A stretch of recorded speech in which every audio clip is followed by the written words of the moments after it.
Yeah, with a beautiful Aussie laconic twist. Oh, I like the sound of that. There's so much work that goes into these productions, though. 3 years in the making, is that right? 3. So it was 3 years ago that I sat down and sort of wrote it, and it's taken this long to sort of work out.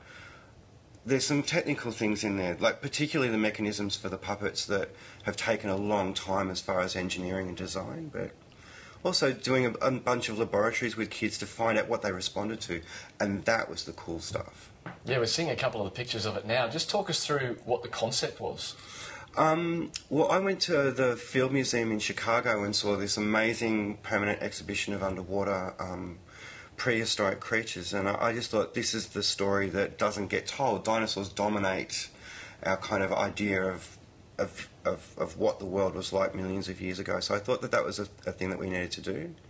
And then, of course, wanting to tell the Australian story and looking at that and discovering that there's so much that we just don't teach ourselves or teach kids. And so the desire to make a show that not just informed kids but also had this potential to immerse them. So we take 6 kids and we intern them before the show starts. They get diving suits, they get helmets, and then at a certain point in the show they all end up in the show, and their actions are the things that kind of determine what happens. So each show will be different. It'll be, you know, quite spontaneous. Yeah, because every 6 children, never met them before. Yeah. They're all strangers to one another. What they do, we can never predict.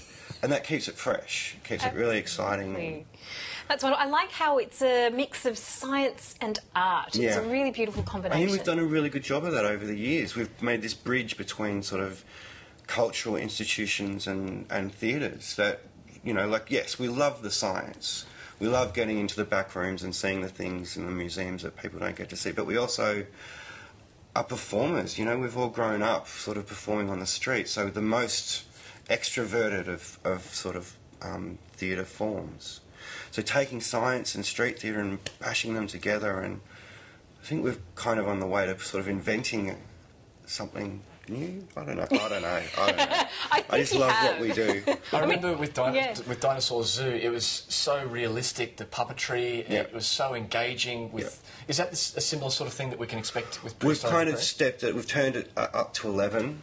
You know, like the dinosaurs, yes, we are really well known for it, and we do them really well. But the dinosaurs are, it's about studying behaviour, and it's fascinating to watch them walk around. In Aquarium, we've gone for beauty, and we're controlling the environment. So there's a lot of lighting, there's a lot of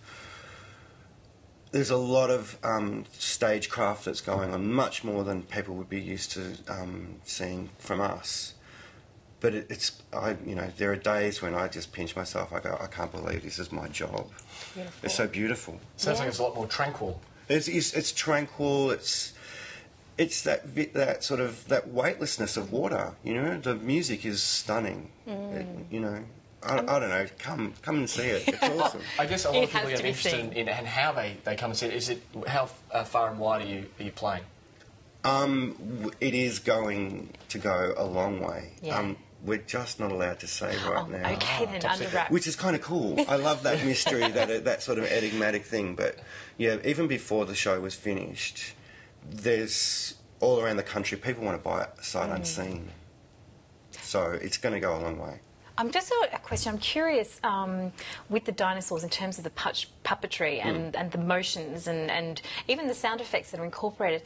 How do you know how a dinosaur moved and interacted? Well, we don't. Yeah. You know, like the thing is that we have fossils. So, you know, paleontology really is a science of imagination.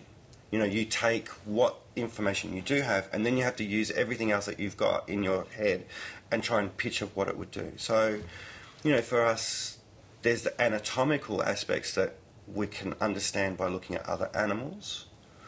As far as behaviour goes, cassowaries, emus, chickens, pack animals, different types of predators. You know, like we don't sort of make stuff up. We really want to sort of immerse ourselves in the work as well. And so I guess with Aquarium as well, we've created some amazing mechanisms. So you can have plesiosaurs swimming above you, and it is beautiful. It is something to be seen, absolutely. Scott Wright, Thank Erth you. Productions. Thank you very much for your time. No worries.